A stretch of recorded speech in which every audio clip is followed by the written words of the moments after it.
బంధమంటూ ఎరుగని బాటసారికి అనుబంధమై వచ్చింది ఒక దేవత.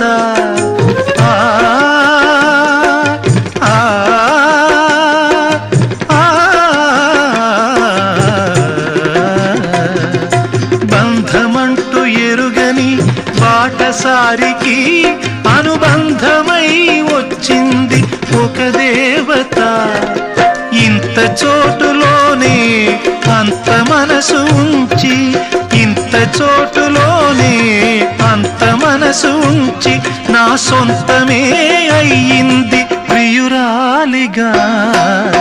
ముద్దబంతి నవ్వులో మూగ బాసలు, మూసి ఉన్న రెప్పలపై ప్రేమ లేఖలు. ముద్దబంతి నవ్వులో మూగ బాసలు.